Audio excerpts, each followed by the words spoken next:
ಎಲ್ರಿಗೂ ನಮಸ್ಕಾರ. ಪರವಾಗಿಲ್ಲ, ಎಲ್ಲರೂ ತಿಂಡಿ ಮಾಡಿದ್ದೀರಾ ಅಂತ ಆಯಿತು. ನನ್ನ ಹೆಸರು ಚಿರಂತ್ ಅಂತ. ನಾವು ಶೇಷಾದ್ರಿಪುರಂ ಪದವಿ ಕಾಲೇಜಿಂದ ಬಂದಿದ್ದೀವಿ. ನಾವಿವತ್ತು ಸ್ವಾಮಿ ವಿವೇಕಾನಂದರ ಜನ್ಮದಿನ, ಅಂದರೆ ಜನವರಿ 12ರಂದು ನಡೆಯಬೇಕಿದ್ದ ರಾಷ್ಟ್ರೀಯ ಯುವ ದಿನ, ಅದರ ಕುರಿತು ಒಂದು ನಾಟಕವನ್ನು ಮಾಡಲಿಕ್ಕೆ ಬಂದಿದ್ದೇವೆ. ಮೊದಲು ಪ್ರಾರ್ಥನೆಯ ಮೂಲಕ ಈ ನಾಟಕವನ್ನು ಶುರು ಮಾಡೋಣ.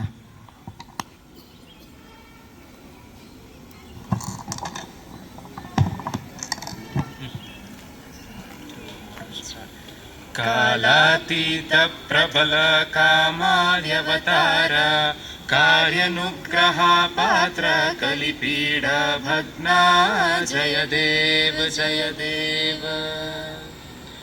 ಗರ್ಜಿತ ಭಾರತ ವೈಭವ ಕೃಷ್ಣ ಭುವನ ಗಾಘನ ಧರ್ಮ ನಿಮಗ್ನ ಗುರುರಾಜ ರಾಜ ಜಯ ದೇವ ಜಯ ದೇವ.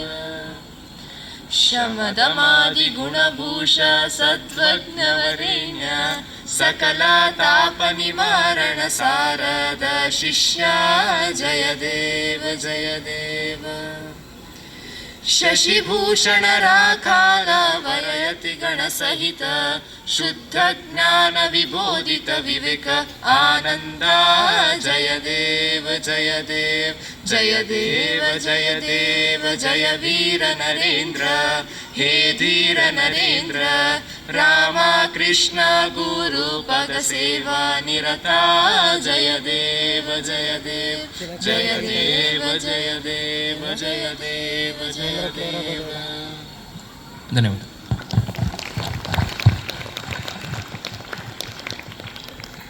ಪ್ರಾರ್ಥನೆ ಮುಗಿಯಿತು. ಈಗ ನಾನು ನಿಮಗೆ ಒಂದು ಕತೆ ಹೇಳೋಣ ಅಂತ ಅಂದ್ಕೊಂಡಿದ್ದೀನಿ. ಒಂದು ನಿಮಿಷ ಇಲ್ಲಿ.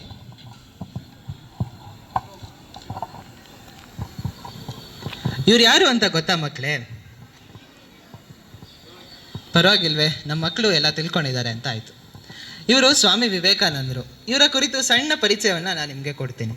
ಸ್ವಾಮಿ ವಿವೇಕಾನಂದರು ಭಾರತ ಕಂಡಂತಹ ಬಹಳ ಅತಿ ದೊಡ್ಡ ವ್ಯಕ್ತಿತ್ವ ಆಗಿದ್ದಾರೆ. ಇವರು ಭಾರತದ ಅತ್ಯಂತ ಶ್ರೇಷ್ಠ ವ್ಯಕ್ತಿಗಳಲ್ಲಿ ಒಬ್ಬರಾಗಿದ್ದಾರೆ.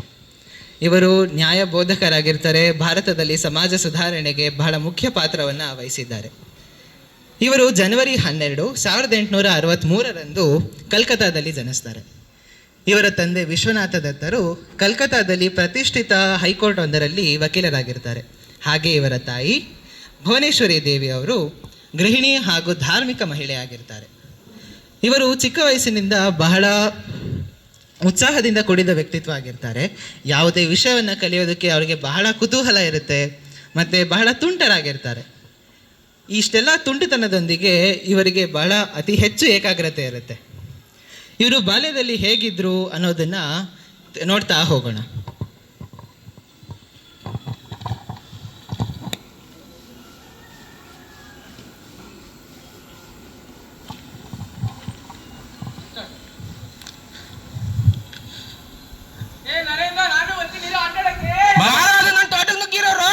ಮಾಡ್ತೀನಿ ನಿಮ್ಗೆ.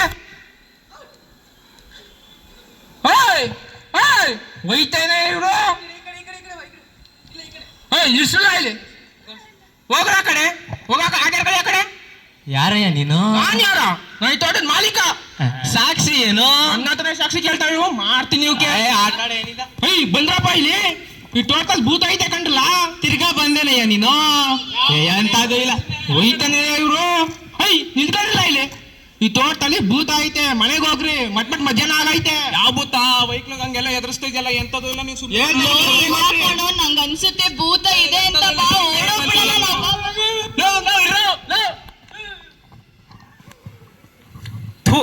ಇದ್ದಿದ್ರು ಆಟ ಆಡಕ್ಕೆ ಅವ್ರನ್ನ ಓಡಿಸ್ಬಿಟ್ಟ ಇವಯ್ಯ ದೆವ್ವ ಭೂತ ಅನ್ಬಿಟ್ಟು. ಏನ್ ಮಾಡ್ಲಿ? ಅದ್ಯಾವ ದೆವ್ವ ನಾನು ನೋಡ್ತೀನಿ. ಈ ಮರದ ಮೇಲೆ ಹತ್ಬಿಟ್ಟು ನೋಡ್ತೀನಿ.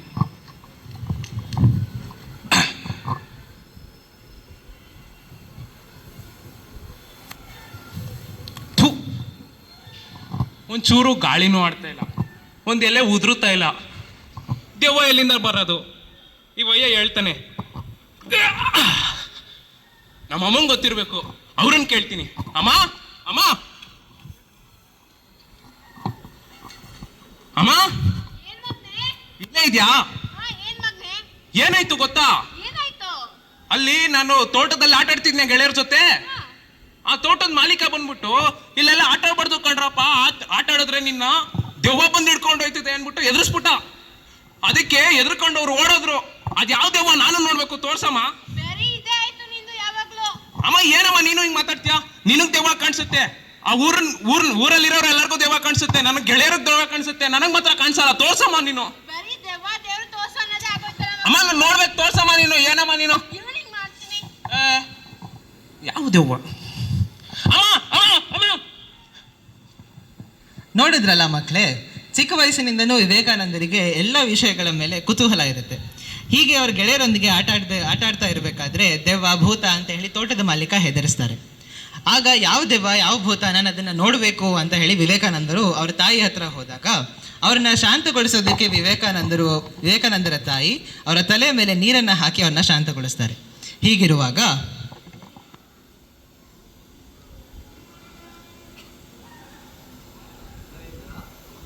ನರೇಂದ್ರ ಬಾರ ಆಟಾಡೋಣ. ಇವತ್ತು ನಾನೊಂದು ಹೊಸ ಆಟ ಕಂಡಿಡ್ದಿದ್ದೀನಿ. ಏನದು? ಧ್ಯಾನ ಮಾಡೋದು. ಏ ಇಲ್ಲಪ್ಪ, ನಾನ್ ಫಸ್ಟ್ ಬರ್ತೀನಿ, ಇದ್ರಲ್ಲಿ ನಾನ್ ಗೆಲ್ತೀನಿ. ಏನ್ ಮಾಡ್ಬೇಕು ಅಂತಂದ್ರೆ, ಧ್ಯಾನದಲ್ಲಿ ಅತಿ ಹೆಚ್ಚು ಸಮಯ ಯಾರು ಲೀನರಾಗ್ತಾರೋ ಅವರೇ ಗೆಲ್ಲೋದು. ನಾನ್ ಗೆಲ್ತೀನಿ. ಬನ್ನಿ ಮತ್ತೆ.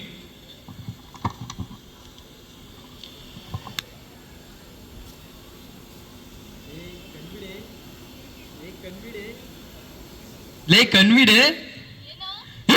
ಅವು ಕಡೆ ಅವು ಅವು ಅವು ಕಡೆ. Low Narendra, low Narendra, low low Narendra, ಅವು ಕಡೆ. ನೋಡಿದ್ರಲ್ಲ ಮಕ್ಕಳೇ, ಚಿಕ್ಕ ವಯಸ್ಸಿನಲ್ಲೇ ಬಹಳಷ್ಟು ಏಕಾಗ್ರತೆಯನ್ನು ವಿವೇಕಾನಂದರು ಹೊಂದಿರ್ತಾರೆ. ಅದಕ್ಕೆ ಜೀವನದಲ್ಲಿ ಏಕಾಗ್ರತೆ ಇದ್ರೆ ಏನನ್ನಾದರೂ ಸಾಧಿಸ್ಬೋದು ಅಂತ ಹೇಳೋದಕ್ಕೆ ವಿವೇಕಾನಂದರೇ ಸಾಕ್ಷಿಯಾಗಿದ್ದಾರೆ. ಅವರ ಗೆಳೆಯರ ಜೊತೆ ಆಟ ಆಡ್ತಿರ್ಬೇಕಾದ್ರೆ ಹಾವು ಅವರ ಪಕ್ಕ ಬಂದು ಸುಳಿದರೂ ಕೂಡ ಏನೂ ಆಗದೆ ಇರೋ ರೀತಿ ಅವರು ಕುಳಿತಿರ್ತಾರೆ. ಹೀಗೆ ನಾವು ನಮ್ಮ ಜೀವನದಲ್ಲಿ ಏಕಾಗ್ರತೆಯನ್ನು ರೂಢಿಸಿಕೊಂಡ್ರೆ ಬಹಳ ಎತ್ತರಕ್ಕೆ ಸಾಗ್ಬೋದು. ಮುಂದೆ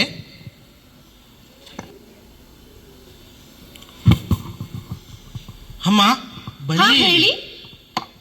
ನಿಮ್ಮನ್ನು ಒಂದು ಪ್ರಶ್ನೆ ಕೇಳಬೇಕಾಗಿತ್ತು. ಹಾ ಹೇಳಿ. ನೀವು ದೇವರನ್ನು ನೋಡಿದ್ದೀರಾ? ನಾನ್ ನೋಡಿಲ್ವಲ್ಲ. ಹಾಗಾದ್ರೆ ನೀವು ದೇವರನ್ನು ನಂಬುತ್ತೀರಾ? ಹಾ ನಾನ್ ನಂಬುತ್ತೇನೆ. ಅಲ್ಲಿ ಒಬ್ರು ಗುರುಜಿ ಇದ್ದಾರೆ, ರಾಮಕೃಷ್ಣ ಅಂತ. ಅವ್ರು ದೇವರನ್ನು ನೋಡಿದಾರಂತೆ. ಅವ್ರನ್ನ ಹೋಗಿ ಕೇಳಿ. ಎಲ್ಲಿ? ಅಲ್ಲಿ ಹೋಗಿ ಮಠ ಇದೆ, ಅಲ್ಲಿ ಹೋಗಿ. ಧನ್ಯವಾದ. ಧನ್ಯವಾದ. ಎಲ್ಲಿ? ಇಲ್ಲೇ ಮಠ ಇದೆ ಅಂತ ಹೇಳಿದ್ರಲ್ಲ ಅವರು. ಓ, ಇಲ್ಲಿದೆ ರಾಮಕೃಷ್ಣ ಮಠ. ನಮಸ್ಕಾರ ಗುರುಜಿ. ಬಾಲಕ ನರೇಂದ್ರ, ಹೇಳು ಕಂದ. ನಿಮ್ಮನ್ನು ಒಂದು ಪ್ರಶ್ನೆ ಕೇಳಬೇಕಾಗಿತ್ತು. ಕೇಳು ಮಗು. ನೀವು ದೇವರನ್ನು ನೋಡಿದ್ದೀರಾ? ನೋಡಿದ್ದೇನೆ. ನಾನು ನಿನ್ನನ್ನು ಹುಡುಕುತ್ತಿದ್ದೆ, ಆದರೆ ನೀನೆ ನನ್ನ ಬಳಿ ಬಂದಿದೀಯ ಕಂದ.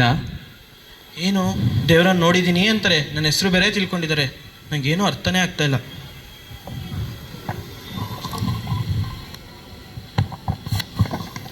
ಹೀಗೆ ದೇವರನ್ನ ಹುಡುಕಿಕೊಂಡು ವಿವೇಕಾನಂದರು ರಾಮಕೃಷ್ಣ ಆಶ್ರಮಕ್ಕೆ ಹೋಗ್ತಾರೆ. ರಾಮಕೃಷ್ಣ ಆಶ್ರಮದಲ್ಲಿ ರಾಮಕೃಷ್ಣರು ಪರಮಹಂಸರು ಎಂಬ ಅವರ ಗುರುಗಳು ದೇವರನ್ನ ನೋಡಿದ್ದೀನಿ ಅಂತ ತಿಳಿದುಕೊಂಡು ರಾಮಕೃಷ್ಣರ ಹತ್ರ ಹೋಗ್ತಾರೆ. ಅವರಿಬ್ಬರ ಮೊದಲ ಭೇಟಿ ಅವರಿಗೆ ಅವರ ಉತ್ತರವನ್ನು ಅವರಿಗೆ ಸಿಗೋದಿಲ್ಲ. ಅವರು ದೇವರನ್ನ ನೋಡಿದ್ದೀರಾ ಅಂತ ಪ್ರಶ್ನೆ ಮಾಡ್ತಾರೆ, ಆದರೆ ರಾಮಕೃಷ್ಣರು ನೋಡಿದ್ದೀನಿ ಅಂತ ಹೇಳೋ ಅಷ್ಟರಲ್ಲಿ ಅವರಿಗೆ ಸರಿಯಾದ ಉತ್ತರ ದೊರಕದೆ ಅವರು ಹಿಂದಿರುಗ್ತಾರೆ. ಮುಂದೆ ಅವತ್ತು ಆ ಮಠಕ್ಕೆ ಹೋಗುವಾಗ ಆ ಸ್ವಾಮೀಜಿ ನನ್ನ ಹೆಸರು ತಿಳ್ಕೊಂಡಿದ್ರು. ಆಮೇಲೆ ದೇವರನ್ನು ನೋಡಿದ್ದೀನಿ ಅಂತಾರೆ. ಇವತ್ತು ಇನ್ನೊಂದ್ಸತಿ ಹೋಗಿ ಆ ಪ್ರಶ್ನೆಗೆ ಉತ್ತರ ಕೇಳೋದ. ನಮಸ್ಕಾರ ಸ್ವಾಮೀಜಿ. ಬಾಲಕ ನರೇಂದ್ರ, ಹೇಳು ಕಂದ. ಅವತ್ತು ನಾನು ಕೇಳಿದ ಪ್ರಶ್ನೆಗೆ ನೀವು ಉತ್ತರನೇ ಕೊಡಲಿಲ್ಲ. ನೀನು ಪ್ರಶ್ನೆಯನ್ನು ಕೇಳಿ ಹಾಗೆ ಹಿಂದಿರುಗಿ ಬಿಟ್ಟಿದೆಯಲ್ಲ ಕಂದ. ಈಗ ಆ ಪ್ರಶ್ನೆಗೆ ನನಗೆ ಉತ್ತರ ಬೇಕು. ನಿನಗೆ ಉತ್ತರ ಬೇಕೇ? ಸ್ವಾಮೀಜಿ ಏನು ಮಾಡ್ತಾ ಇದ್ದೀರಾ? ನನಗೆ ತಂದೆ ತಾಯಿ ಇದ್ದಾರೆ. ಇವತ್ತಿಗೆ ಇಷ್ಟು ಸಾಕು, ನಾನು ಇನ್ನು ಬರುತ್ತೇನೆ.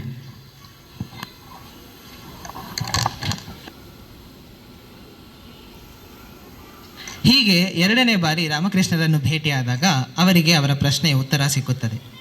ರಾಮಕೃಷ್ಣರು ಅವರಿಗೆ ಆಶೀರ್ವದಿಸಿ ಕಳಿಸುತ್ತಾರೆ. ಮುಂದುವರಿದು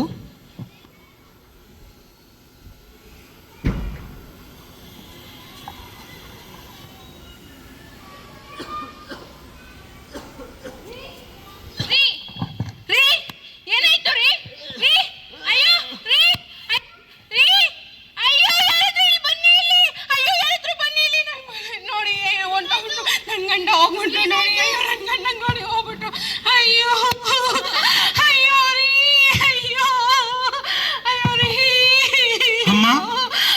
ಏನಾಯ್ತು? ನೋಡುವಾಗ ನಿಮ್ಮಪ್ಪನ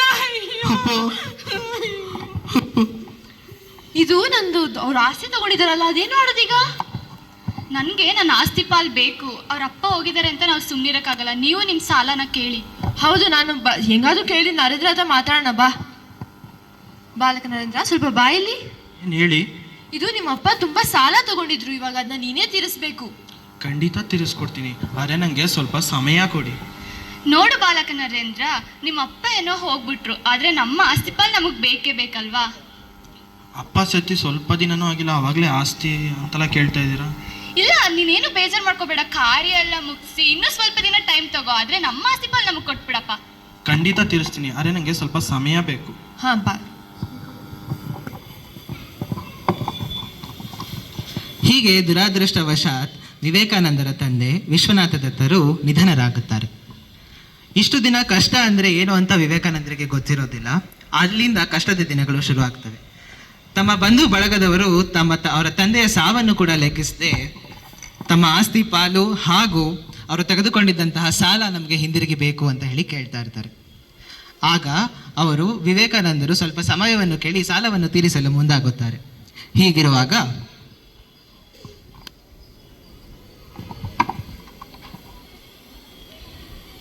ನಮಸ್ಕಾರ ಗುರುಜಿ. ಬಾಲಕ ನರೇಂದ್ರ, ಹೇಳು ಕಂದ. ನಿಮ್ಗೆ ಹುಷಾರಿಲ್ಲ ಅಂತ ಕೇಳ್ಪಟ್ಟೆ. ಹೌದು ಮಗು, ನನಗೆ ವೈದ್ಯರ ಬಳಿ ಹೋದಾಗ ನನಗೆ ಗಂಟಲಿನಲ್ಲಿ ಕ್ಯಾನ್ಸರ್ ಇದೆ ಎಂದು ಗೊತ್ತಾಯಿತು ಕಂದ. ಆದ್ದರಿಂದ ನನ್ನ ವಿದ್ಯೆಯನ್ನು ನಿನಗೆ ದಾನ ಮಾಡುತ್ತೇನೆ. ನನ್ನ ಆಶೀರ್ವಾದ ನಿನ್ನ ಮೇಲೆ ಸದಾ ಹೀಗೆ ಇರುತ್ತದೆ. ಆದ್ದರಿಂದ ನೀನು ದೀಕ್ಷೆಯನ್ನು ತಗೋ ಕಂದ. ಧನ್ಯವಾದ ಗುರುಜಿ.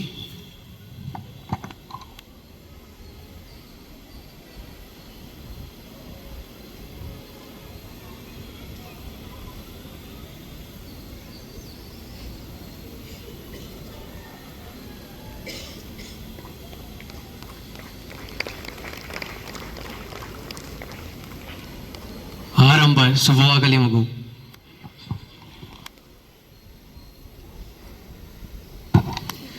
ಹೀಗೆ ರಾಮಕೃಷ್ಣರು ಸಹ ಅನಾರೋಗ್ಯದಿಂದ ಮೃತಪಡುತ್ತಾರೆ. ವಿವೇಕಾನಂದರು ರಾಮಕೃಷ್ಣರ ಬಳಿ ಹೋದಾಗ ಅವರು ತಮ್ಮ ವಿದ್ಯೆ ಎಲ್ಲವನ್ನೂ ತಮ್ಮ ಶಕ್ತಿಯನ್ನು ಅವರಿಗೆ ಧಾರೆ ಎರೆದುಕೊಡುತ್ತಾರೆ. ಅಂದಿನವರೆಗೆ ನರೇಂದ್ರ ಎಂದು ತಿಳಿಯಲ್ಪಡುತ್ತಿದ್ದ ಬಾಲಕ ಸ್ವಾಮಿ ವಿವೇಕಾನಂದ ಎಂದು ಹೇಳಿ ಸನ್ಯಾಸತ್ವವನ್ನು ಸ್ವೀಕರಿಸ್ತಾರೆ. ಮುಂದುವರಿದು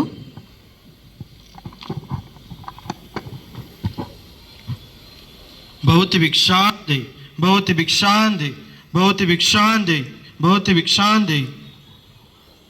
ಧನ್ಯವಾದಗಳು. ಬಹುತಿ ಭಿಕ್ಷಾಂದೆ ಬಹುತಿ ಭಿಕ್ಷಾಂದೆ. ಧನ್ಯವಾದಗಳು. ಹೀಗೆ ಸನ್ಯಾಸತ್ವವನ್ನು ಸ್ವೀಕರಿಸಿದ ಮೇಲೆ ರಾಮಕೃಷ್ಣ ಆಶ್ರಮವನ್ನು ಪ್ರಾರಂಭ ಮಾಡಬೇಕು ಅಂತ ವಿವೇಕಾನಂದರು ಯೋಚನೆ ಮಾಡ್ತಾರೆ. ರಾಮಕೃಷ್ಣ ಆಶ್ರಮ ಅಲ್ಲಿಯವರೆಗೆ ರಾಮಕೃಷ್ಣರು ಇದ್ದಂತಹ ಮನೆ ತುಂಬ ಶಿಥಿಲಾವಸ್ಥೆಯಲ್ಲಿ ಇರುತ್ತೆ. ಅದನ್ನು ಇನ್ನೊಂದು ಜಾಗದಲ್ಲಿ ಮರುಸ್ಥಾಪನೆ ಮಾಡಬೇಕು ಅಂತ ಸ್ಥಾಪನೆ ಮಾಡ್ತಾರೆ.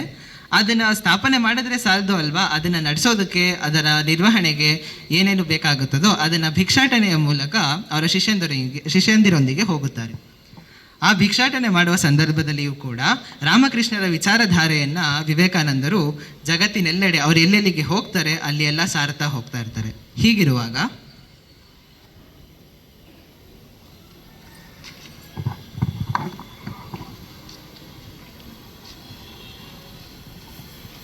ನಮಸ್ಕಾರ ಪ್ರಭು. ನಮಸ್ಕಾರ ಮಾತೆ. ನಮಸ್ಕಾರ.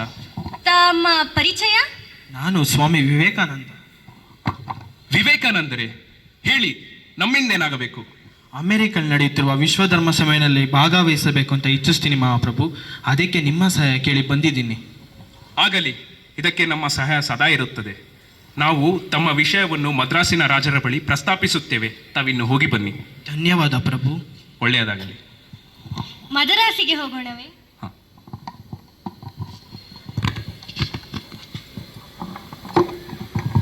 ಹೀಗೆ ವಿವೇಕಾನಂದರು ಒಮ್ಮೆ ಸರ್ವಧರ್ಮ ಸಮ್ಮೇಳನವು ಚಿಕಾಗೋದಲ್ಲಿ ನಡೆಯುತ್ತಿರುತ್ತದೆ. ಅಲ್ಲಿಗೆ ಹೋಗಿ ಭಾಗವಹಿಸಬೇಕೆಂಬ ಅವರ ಇಚ್ಛೆಯನ್ನು ಮೈಸೂರಿನ ರಾಜ್ಯದಲ್ಲಿ ಪ್ರಸ್ತಾಪಿಸುತ್ತಾರೆ. ಮೈಸೂರಿನ ಮಹಾರಾಜರು ಅದಕ್ಕೆ ಉತ್ಸಾಹವನ್ನು ವ್ಯಕ್ತಪಡಿಸಿ ಮದ್ರಾಸಿನ ಮಹಾರಾಜರ ಬಳಿ ಈ ವಿಷಯವನ್ನು ಪ್ರಸ್ತಾಪಿಸುತ್ತಾರೆ. ನಮಸ್ಕಾರ ಪ್ರಭು. ನಮಸ್ಕಾರ, ಹೇಳಿ. ನಮ್ಮ ಆಸ್ಥಾನಕ್ಕೆ ವಿವೇಕ ಎಂಬ ಬಾಲಕ ಬಂದಿದ್ದ. ಸಂತೋಷದ ವಿಷಯ. ಆತನಿಗೆ ಅಮೆರಿಕದಲ್ಲಿ ನಡೆಯುವ ವಿಶ್ವಧರ್ಮ ಸಮ್ಮೇಳನದಲ್ಲಿ ಭಾಗವಹಿಸಬೇಕೆಂಬ ಆಸೆ ಮತ್ತು ತನ್ನ ಲೋಕಜ್ಞಾನವನ್ನು ಹೆಚ್ಚಿಸಬೇಕೆಂಬ ಆಸೆ. ಹಾ, ಇದಕ್ಕಾಗಿ ನಾನು ಒಪ್ಪಿ ಅವನಿಗೆ ಸಹಾಯಧನವನ್ನು ನೀಡಲು ಒಪ್ಪಿದ್ದೇನೆ. ಕರೆಯಿರಿ, ನಮಗೂ ಸಂತೋಷದ ವಿಷಯ. ಆಗಲಿ. ಬಾಲಕನನ್ನು ಆಸ್ಥಾನಕ್ಕೆ ಕರೆಯಿರಿ. ಯಾರಲ್ಲಿ? ನಮಸ್ಕಾರ ಪ್ರಭು. ವಿವೇಕ, ನಿನ್ನ ವಿಷಯವನ್ನು ನಾನು ಮದ್ರಾಸಿನ ರಾಜರ ಬಳಿ ಪ್ರಸ್ತಾಪಿಸಿದ್ದೆ. ಇದಕ್ಕೆ ಅವರು ಒಪ್ಪಿದ್ದಾರೆ. ಸಹಾಯಧನವನ್ನು ಕೊಡಿ. ಆರಂಭ ಶುಭವಾಗಲಿ ಮಗು, ಒಳ್ಳೆಯದಾಗಲಿ. ಹೋಗಿ ಬನ್ನಿ, ತೆರಳೋಣವೇ? ಹೀಗೆ ಸರ್ವಧರ್ಮ ಸಮ್ಮೇಳನಕ್ಕೆ ಒಪ್ಪಿಗೆಯನ್ನು ಹಾಗೂ ಮೈಸೂರು ಹಾಗೂ ಮದ್ರಾಸು ರಾಜರ ಬಳಿ ಆಶೀರ್ವಾದವನ್ನು ಪಡೆದ ವಿವೇಕಾನಂದರು ದೇಶದೆಲ್ಲೆಡೆ ಸುತ್ತಿ ರಾಮಕೃಷ್ಣರ ವಿಚಾರಧಾರೆಗಳನ್ನು ಹಂಚೋದಕ್ಕೆ ಮುಂದಾಗ್ತಾರೆ. ಹೀಗಿರುವಾಗ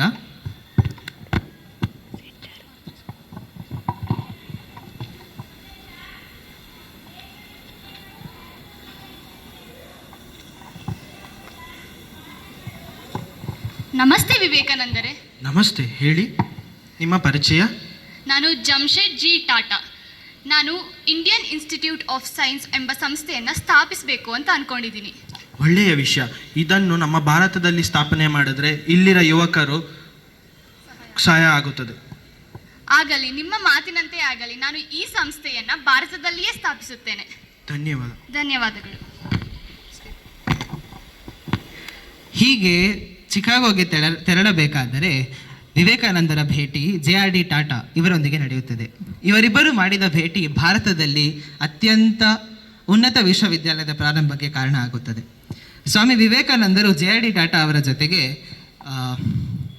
ವಿದ್ವತ್ತು ಹಾಗೂ ಸಂಸ್ಕೃತಿಯ ಬಗ್ಗೆ ಚಿಂತನೆ ನಡೆಸುತ್ತಾರೆ. ಹಾಗೆಯೇ JRD ಟಾಟಾರವರು ಇಂಡಿಯನ್ ಇನ್ಸ್ಟಿಟ್ಯೂಟ್ ಆಫ್ ಸೈನ್ಸ್ ಎಂಬ ಸಂಸ್ಥೆಯನ್ನು ಪ್ರಾರಂಭ ಮಾಡ್ತೀವಿ ಅಂತ ಆ ಯೋಜನೆಯನ್ನು ಅವರಿಗೆ ಹೇಳ್ತಾರೆ. ಅದಕ್ಕೆ ಉತ್ಸಾಹವನ್ನು ವ್ಯಕ್ತಪಡಿಸಿದಂತಹ ವಿವೇಕಾನಂದರು ನಾವು ಇಲ್ಲಿಯೇ ಪ್ರಾರಂಭಗೊಂಡರೆ ನಮ್ಮ ದೇಶದ ಯುವಕರಿಗೆ ಅದು ಸಹಾಯವಾಗುತ್ತದೆ ಅಂತ ಹೇಳ್ತಾರೆ. ಮುಂದುವರಿದು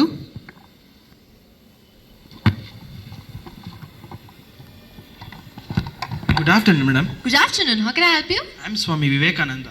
I came to attend World Religion Conference. Oh, that's after 2 months, not right now. Oh, I thought it's now, so I came. I'm really sorry. Okay, thank you. Thank you.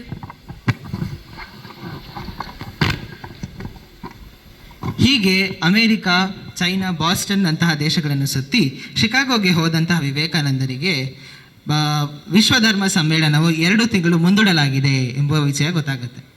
ಆಗ ನೊಂದಂತಹ ವಿವೇಕಾನಂದರು ಶಿಕಾಗೋದಲ್ಲಿ ಉಳಿದುಕೊಳ್ಳಿಕ್ಕೆ ಬಹಳ ದುಬಾರಿಯಾಗಿರುತ್ತೆ. ಇದನ್ನು ತಿಳಿದಂಥವರು ಅವರು ಬಾಸ್ಟನ್ಗೆ ಹೋಗೋಕ್ಕೆ ನಿರ್ಧಾರ ಮಾಡ್ತಾರೆ. ಮುಂದುವರಿದು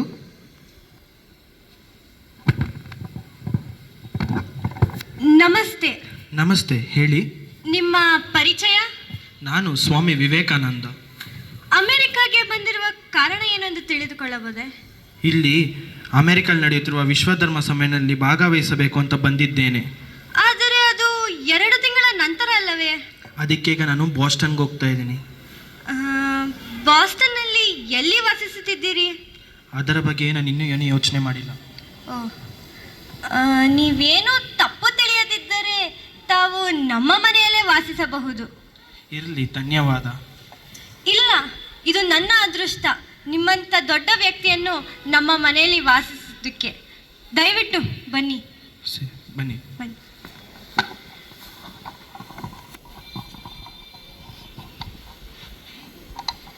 ಹೀಗೆ ಬಾಸ್ಟನ್ನಲ್ಲಿ ಅವರಿಗೆ ಒಬ್ಬ ಮಹಿಳೆ ಸಹಾಯ ಮಾಡಿ ವಿವೇಕಾನಂದರು ಬಾಸ್ಟನ್ನಲ್ಲಿ 2 ತಿಂಗಳುಗಳ ಕಾಲ ಉಳಿದುಕೊಳ್ತಾರೆ.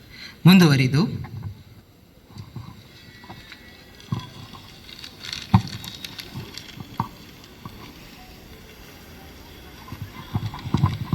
Brothers and sisters of America, it fills my heart with joy unspeakable to rise in response to warm and cordial welcome which you have given us. I thank you.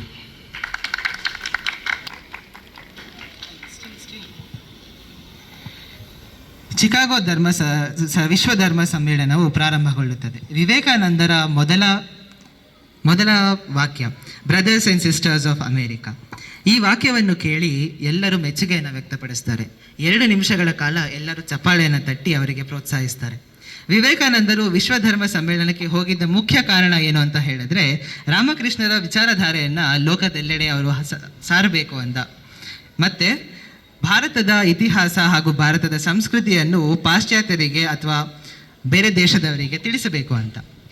ವಿವೇಕಾನಂದರು ಬಹಳಷ್ಟು ವಿಚಾರಗಳನ್ನು ವಿಶ್ವಧರ್ಮ ಸಮ್ಮೇಳನದಲ್ಲಿ ಹೇಳ್ತಾರೆ ಹಾಗೂ ಭಾರತೀಯ ಸಂಸ್ಕೃತಿಯ ಸಮೃದ್ಧತೆಯನ್ನು ಅವರು ವಿವರಿಸ್ತಾರೆ. ಹೀಗಿರುವಾಗ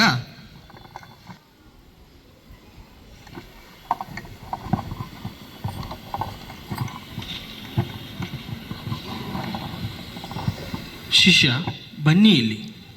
ಹೇಳಿ ಗುರುಗಳೇ, ನಮ್ಮಿಂದ ಏನಾಗಬೇಕಿತ್ತು? ಆ ಪಂಚಾಂಗನ್ನು ತೆಗೀರಿ.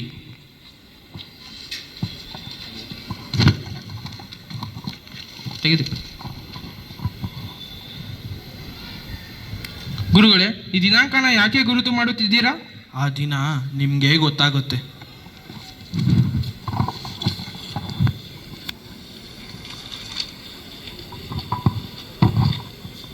ಶಿಷ್ಯ ಬನ್ನಿ ಇಲ್ಲಿ.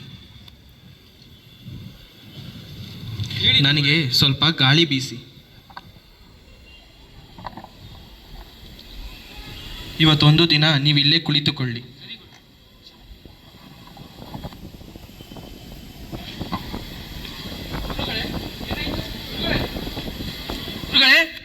ಗುರುಗಳೇ, ಹೀಗೆ ಒಂದು ದಿನ ತಮ್ಮ ಶಿಷ್ಯರನ್ನು ಬರಹೇಳಿ ಪಂಚಾಂಗದಲ್ಲಿ ಒಂದು ದಿನಾಂಕವನ್ನು ಗುರುತು ಮಾಡ್ತಾರೆ. ರಾಮಕೃಷ್ಣರ ವಿಚಾರಧಾರೆಗಳನ್ನು ಇಡೀ ಲೋಕಕ್ಕೆ ಸಾರಿದಂಥ ವಿವೇಕಾನಂದರು ಅತ್ಯಂತ ಕಿರಿಯ ವಯಸ್ಸಿನಲ್ಲಿ ಅಂದರೆ ಜುಲೈ 4, 1896 ನಮ್ಮನ್ನೆಲ್ಲ ಅಗಲಿ ಹೋಗುತ್ತಾರೆ.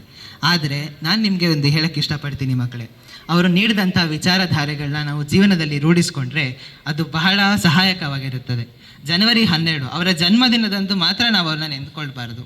ಅವ್ರು ಹೇಳಿರುವಂಥ ಮಾತುಗಳಿರ್ಬೋದು, ಅವರು ಪಾಲಿಸ್ತಿದ್ದಂಥ ತತ್ವಗಳಿರ್ಬೋದು, ಇದನ್ನೆಲ್ಲನೂ ನಾವು ರೂಢಿಸ್ಕೊಳ್ತಾ ಬಂದರೆ ನಾವು ಜೀವನದಲ್ಲಿ ಬಹುದೊಡ್ಡ ಮಟ್ಟಕ್ಕೆ ಸಾಗ್ತೀವಿ. ಧನ್ಯವಾದಗಳು.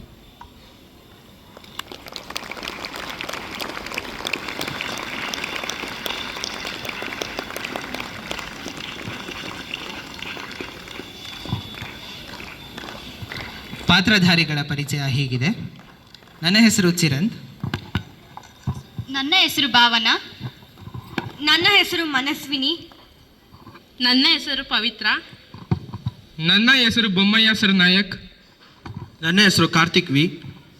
ನನ್ನ ಹೆಸರು ವಿನಯ್. ನನ್ನ ಹೆಸರು ದುಷ್ಯಂತ್. ನನ್ನ ಹೆಸರು ದೇವಿತ್. ನನ್ನ ಹೆಸರು ಸಂವಾದಿತ.